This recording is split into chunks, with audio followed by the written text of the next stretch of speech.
গুরুতর অসুস্থ মাবুদ, আপনি মেহেরবানি করে আল্লাহ ওনাকে পূর্ণ অসুস্থতা দান করেন। রব্বুল আলামিন মেহেরবানি করে আল্লাহ তোমার গায়েবী মদদ দিয়া আল্লাহ তুমি ওনাকে সুস্থতা দান করেন। রব্বুল আলামিন কিছুদিন আগে আল্লাহ আমাদের ভাই হাদির গায়ে গুলি লাগে এবং সে মৃত্যুবরণ করে, তখন আমাদের মতন যারা প্রার্থী নির্বাচনে মানুষের দিকে তাকিয়ে আছি যে মানুষ যদি আমাদের ভোট দেয় ইনশাআল্লাহ আমরা মানুষের পক্ষে সংসদে যাব। আমাদের মধ্যেও কিন্তু ভয় তৈরি হয়। শোনা যায় 50-60 জন এমপির তালিকা নাকি তৈরি করা হয়েছে পরিবেশ অস্থিতিশীল করবার জন্য, তাদের উপরে হামলা করা হবে।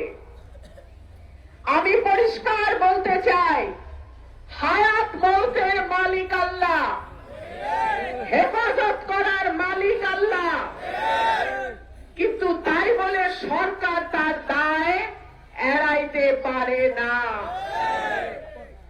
ওসমান হাদির মৃত্যুর দায় সরকারকে নিতে হবে। বাংলাদেশে আইন শৃঙ্খলা পরিস্থিতি, বিশেষ করে ঢাকা শহরে আইন শৃঙ্খলা পরিস্থিতির যে অবনতি হয়েছে সেই দায় এই সরকারকে নিতে হবে।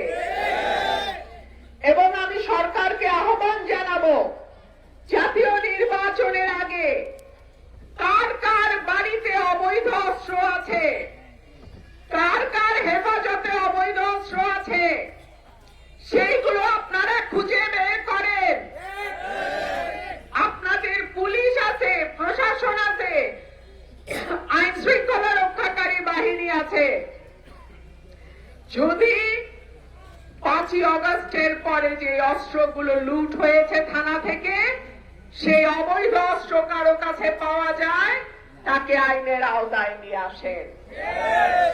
পরিষ্কার বলে দিতে চাই, 26-এর নির্বাচনে যারা প্রার্থী হবে, যারা ভোটার আছে, যারা প্রার্থীর পক্ষে মাঠে কাজ করবে, প্রত্যেক মানুষের নিরাপত্তার দায়িত্ব সরকারকে দিতে হবে। সুপবিষ্ট সম্মানিত অতিথিবৃন্দ এবং আমার সামনে বসা দাঁড়ানো বিট ঘরের আমার প্রিয় ভাইরা, আসসালামু আলাইকুম। আমাদের 17 বছর লম্বা সময় পরে বাংলাদেশে 2026 সালে ইনশাআল্লাহ একটি নির্বাচন অনুষ্ঠানের কথা আমরা শুনছি। আশা করা যায় আগামী বছর ফেব্রুয়ারি মাসেই এই নির্বাচনটি হবে। বাংলাদেশের মানুষ গত 15 বছর কোন রকম নির্বাচনে, সেটা জাতীয় নির্বাচন হোক আর ইউনিয়ন পরিষদ নির্বাচন হোক, মানুষ ভোট দিতে পারে নাই, মানুষ ভোট কেন্দ্রে যেতে পারে নাই। নৌকার বাইরে অন্য সকল প্রার্থীকে এলাকায় ঢুকতে দেয়া হয় নাই। নৌকার সমর্থনের বাইরে অন্য যে কোনো মার্কার সমর্থনে যারা কাজ করতে চাইতে, তাদের বিরুদ্ধে প্রশাসন পুলিশ ব্যবস্থা নিছে। ইনশাআল্লাহ আগামী যে জাতীয় নির্বাচন ফেব্রুয়ারিতে হবে, সরকার বলছে বাংলাদেশের ইতিহাসে সবচেয়ে ভালো নির্বাচন নাকি 2026-এ সরকার উপহার দেবে।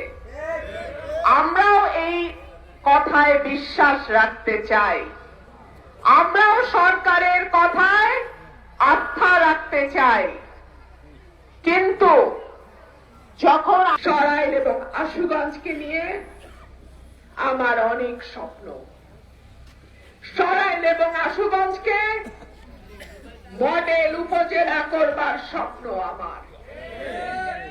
সরাইল আশুগঞ্জের ভেতরে রাস্তাগুলো দিয়ে যখন আমি যাই, এত কষ্ট লাগে আমার বাংলাদেশের 64টা জেলা, এত অবহেলিত কোন জেলা বাংলাদেশে আছে বলে আমার মনে হয় না।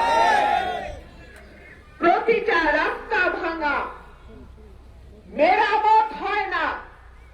হাইওয়েতে যখন যাই, ধুলায় গাড়ি চলতে পারে না, মোটর সাইকেল গুলো চলতে পারে না। ঠিক কি ঠিক না?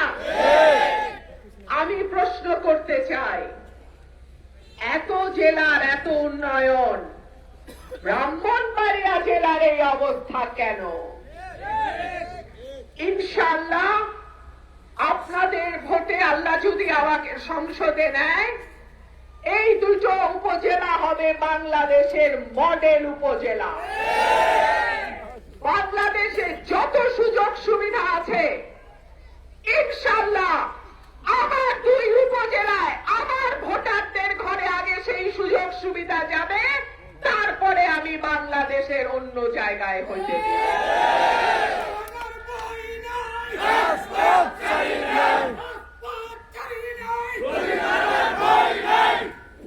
আজকে পিঠ ঘরে আসার আগে আমি জিজ্ঞেস করলাম, এই এলাকার মানুষের চাওয়াটা কি?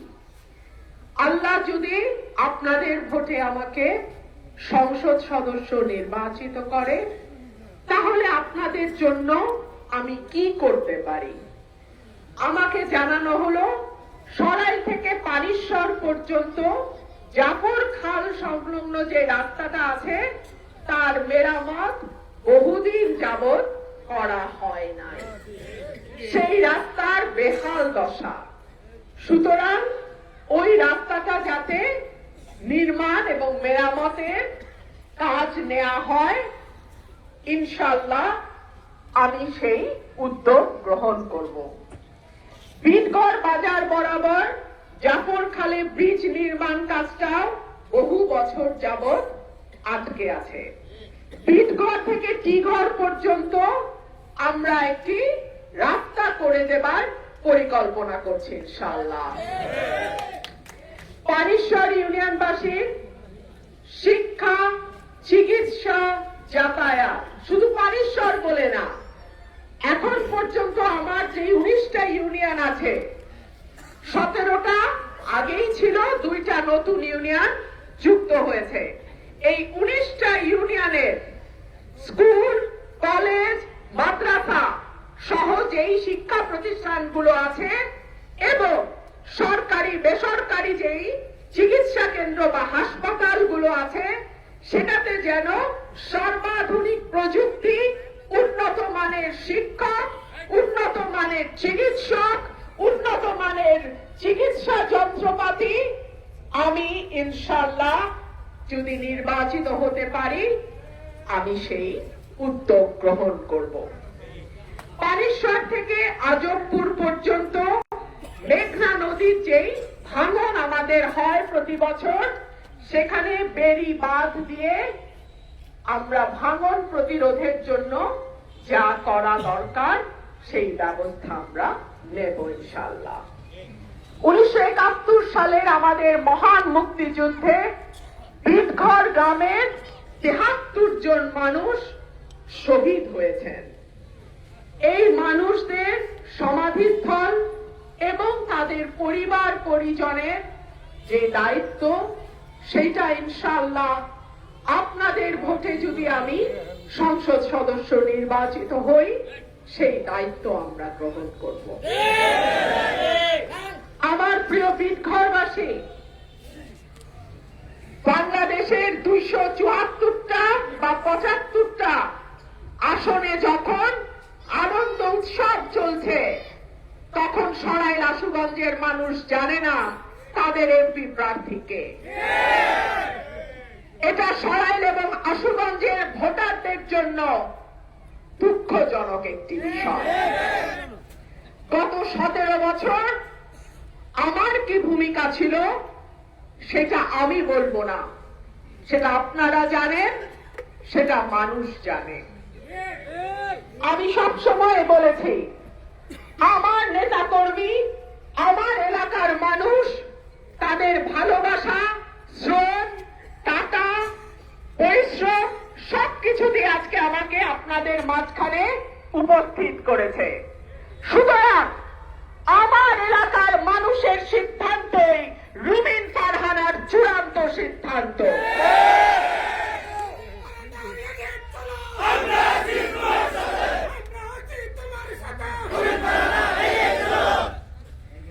আপনারা যদি আমার পাশে থাকেন, আমি বাংলাদেশ জয় করতে পারি। আপনারা যদি আমার পাশে থাকেন, আমি সরাই রাসুগঞ্জকে একটা নতুন রূপ দিতে পারি। আপনারা যদি আমার পাশে থাকেন, আমার বাবার যে অপূর্ণ স্বপ্ন 1973 সালে তিনি আপনাদের মাটি থেকে বিজয়ী হয়েছিলেন, তার যে অপূর্ণ স্বপ্ন, সেই স্বপ্ন পূরণে বাকি জীবন আমি আপনাদের পাশে থেকে কাজ করব ইনশাআল্লাহ। আমার প্রিয় ভাই ও বোনেরা, আমি যা বলি আমি তাই করি। এটা ভালো হইলে ভালো, মন্দ হইলে আমার কিছু করার নাই। আপনারা যদি আমার পাশে থাকেন, ইনশাআল্লাহ মার্কা যাই হোক, নির্বাচন করব আমি সরাইল এবং আশুগঞ্জ থেকে।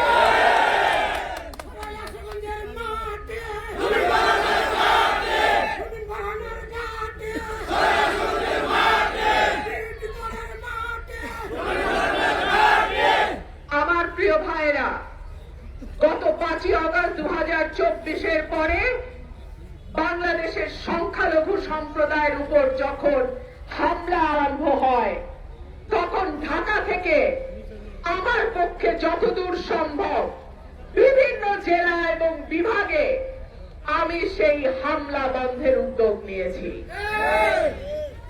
শেখ হাসিনার অবৈধ শাসনামলে বিভিন্ন সময়ে যখন যশোরের অভয়নগর, কুমিল্লার হোমনা, নাসিরনগর, ব্রাহ্মণবাড়িয়া কিংবা ঠাকুরগাঁ, কলমাকান্দা, ময়মনসিংহে সংখ্যালঘু সম্প্রদায়ের উপর হামলা হয়েছে, আমি সেইখানে ছুটে গেছি। সুতরাং আপনাদের ভোটে যদি আমি নির্বাচিত হই, ধর্ম, বর্ণ, জাতি, গোত্র, দল, মত নির্বিশেষে বাংলাদেশের নাগরিকরা অন্তত আমার 2 উপজেলায় সমান অধিকার এবং মর্যাদার সঙ্গে বাস করবে। আপনাদেরকে এই ওয়াদা আমি আজকে দিচ্ছি।